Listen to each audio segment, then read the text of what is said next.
I'm going to read out these words that you mentioned, Siddarth, from the report. I mean, I haven't read a report that's come out from a government agency with these kind of words. Catastrophic, weapons of mass destruction, superhuman AI, weaponized AI, human extinction, complete loss of control over AI, and finally, national security risk. Sounds like the WMD report from the Iraq war, Sri. I mean, it's a bit like that, alarmist. But, I want to ask Kanishk about the regulation of AI. Kanishk, even as we speak, the European Union is trying to put in some regulations, and they're, of course, the first to jump into regulating new tech, and, they have the strictest data privacy laws. What's your take on this? What can we expect the EU to do in the case of regulating AI? See, the view which is taken by EU is very different from what the US government is trying to do. Yeah. The EU view is more focused on building ethics, building more trust, whereas the US view is typically having more governmental control, right? Right. But when it comes to India, we need to have a larger mixed framework. Neither government alone can control AI because they are not developing AI. How can you control something which you're not developing? So what is required is partnership with the industry, partnership with the academia, partnership with civil society and government. All of them need to work together towards it. When nuclear energy was first discovered, we always said nuclear energy is going to destroy the world. Yes. But have we stopped using nuclear energy today? No. We are still using nuclear energy for civil as well as for military use. The only thing is that we have built guardrails and we have built international organizations like the International Atomic Agency, which regulates and checks any harm which nuclear energy can cause to the world or control the weapon of mass destruction. So a similar setup is required today. One, for one organization within the country to regulate, control the use of artificial intelligence and not multiple organizations. And this one organization to talk to a global organization. So neither the US government should control AI, neither the EU should control AI. There should be a global body under the UN Charter that should look at regulating AI, which should talk to different parts of the world. That is the need of the hour. The innovation in AI is coming from US companies. It is companies like Meta, it is companies like Google, it is companies like Microsoft, which is giving obviously a lead for the US government to move forward and say, hey, we can regulate AI better than anyone else. But this technology is being used globally. Its implications across the world are going to be so different. So no single government can control AI. No single association of government, which is EU, can manage it because it is going to divide the world. Democracies like India will have a very, very important role. So how AI plays out in India is going to be equally important because we are the biggest suppliers to both EU and the US. So industry partnership with the government is required locally, and a UN level convention is required for regulating and managing AI.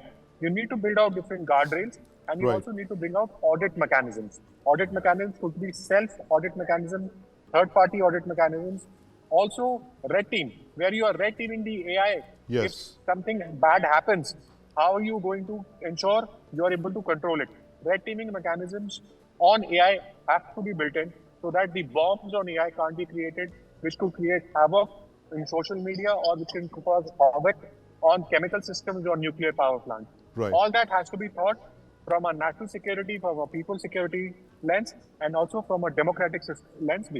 Because, mind you, there are elections globally, election interference. How are you going to control all of those? So those are important areas that need to be considered. Absolutely, important areas. So and two things I'd want to add to this conversation, Sandeep. One is that in the good old days, or rather the good bad, like the bad old days of nuclear arms race, every country was, racing to develop its own nuclear missiles and capabilities. So now the new race is, of course, the AI race. So every country has its own AI vision and path they're heading to. Now, as far as the need for an international agency or government cooperation, on paper, we already have something like that. But the problem with that setup is that nothing that comes out of that is binding on any other member states. So it's pointless. Right. Like you can say, okay, these guardrails need to be there, but if India or let's say US or Germany or Japan decides, no, we are not going to listen to this, we need our own AI roadmap, then it's pointless. It's not binding. It'll be like a UN resolution. Absolutely. Right? I mean, it's not binding or anything. So that's something. Right. Now, the other point which our speaker also made here is that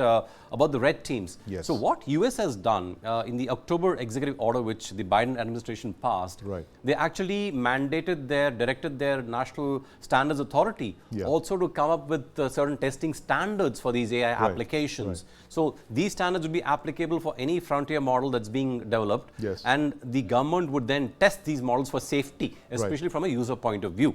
So that is very important. So the big difference between the EU approach to AI and the US approach is that the US is very focused on the consumer, the end impact of that technology on the consumer. Whereas EU has taken a different route, saying that okay, there'll be a light touch regulation on something which we deem is like not very serious, and a much more a deeper scrutiny on something which we see is going to have a greater impact on people and privacy and all those issues. So those are two different approaches which are in play right now. And but this point that Kanishk made, the fact that we aren't really developing very much a lot of AI, right? I mean, it's pretty much a monopoly of the United States at present. But what is it that we need to really do to kind of stay ahead of the curve? Could we, for instance, set up a AI ministry, as some were suggesting? So, Sandeep, as we know, setting up a ministry is never the solution, because we are talking about fundamental innovation. And AI is not a cheap regulating industry. AI. How do you regulate something like this, as double-edged as AI? So, it's a fine line you have to walk in terms of, do you want to crush innovation? Because then you become like a Stone Age country. Right? If you don't allow the AI startups in India to actually experiment and build on what the platform others are doing, then you risk like setting the country back by, tens of, and this is a time when we can't afford to be set back by even 2 years in my mind. Forget about 10, 20 years. Absolutely. So I think we have to walk a fine line between how much regulation do we need, what kind of regulation do we need, and what is the freedom we need to give startups, especially in the AI space, to innovate. So there is no easy answer, but I think it will come from trial and error. And as Kanishk also said, I think there has to be consensus at a global level, and once you arrive at a consensus, then it has to be like enforceable at state levels. Whether that sort of consensus is possible is the big question. And I clearly remember the kind of controversy that arose when Minister Rajiv Chandrasekhar put out that notification, and immediately the entire industry came up in arms. So, and I think the government kind of backtracked on that. They said it's going to be applicable only to startups and not to the established, giants. But Srinath, this point about regulation, how does the government kind of regulate this industry? Minister Rajiv Chandrasekhar has said that you can expect a new regulation by June or July. What can we expect in that? What would the government kind of put out? See, I think the government kind of from last April to now has changed its mind. Minister first said he wants to be setting up guardrails because they're far more nimble and agile. And then within a month, he changed his mind to say that we need to do regulations. And I'm seeing it is in conjunction with India also participated with 40-odd countries in the UK summit around AI. And my belief is that governments, as much as they say that they want to collaborate and cooperate with each other, are going to fight for AI supremacy. The reality is the 21st century industrialization is around emerging technologies. AI is already a $15 trillion business. And it's not surprising that the US has come with a narrative like this, and more would come in. But Srinath, the guy who seems to be really ahead of the curve when it comes to predicting AI is Vladimir Putin. You remember that statement from 2017 where he says that anyone who controls AI will rule the world. And that was 7 years back, before all of this generative AI stuff that we're talking about today. And that's precisely the reason, as Srinath also said, why we'll see very little cooperation on this, because everyone wants to win this race, the AI race, whether it's China, US, Russia, or even India now. It's an AI arms race, very clearly. It's just like what the world was like in 1945, and that seems to be the world of 2024. Everyone's racing to develop it, and I'm just trying to think if there were any regulations, whether there was any debate around nuclear weapon usage in 1945, where people said this was the thing that could. We have Robert Oppenheimer's quotation of the Gita, of course, in that. But Siddarth, new arms race they are developing a new AI arms race? 100%. I think for AI also, for that matter, a large amount of the code is also getting circulated amongst open source systems and the like. And the data sets also, there's a large amount of open source data sets that are available. And the compute power as of now is actually easily accessible through cloud service providers. So you don't need to actually invest into the infrastructure as well as the hardware to end up actually doing it. That's why you've seen the number of Gen AI startups and AI startups proliferate over time. What we are actually seeing is it may no longer be a nation versus nation war. You will have citizens within that who may end up actually using this particular AI against financial institutions in that nation, against hospital infrastructure and the like. We've seen the number of crypto ransomware attacks that happened a few months ago also for that matter. So it is something that can actually be misused on the same. I'm fairly certain that there are governments across the world who are actually training for military purposes as well as offensive and defensive capabilities itself. So this arms race is not an arms race amongst nations. It's amongst nations, amongst businesses. It's amongst almost every facet of society who can end up actually using these particular systems. There's a large economic model that can be generated out of here.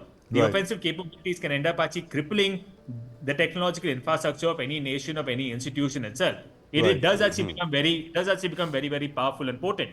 Unless we have a global compact, an entirely new way of looking at it, existing regulations and regulatory mechanisms and regulatory thought process will fail when it comes to regulating something as sophisticated as artificial intelligence. We do actually need a new global compact and new global paradigm. This thing of give us your data on a pen drive and we'll validate it. You cannot. Even the creators can't actually figure out what happened. So what sort of tests are you going to actually use? It becomes easy for the AI to actually realize that a test is actually being done for some sort of surreptitious code to exist, to end up actually doing it to the test. Volkswagen did it during the pollution scandal.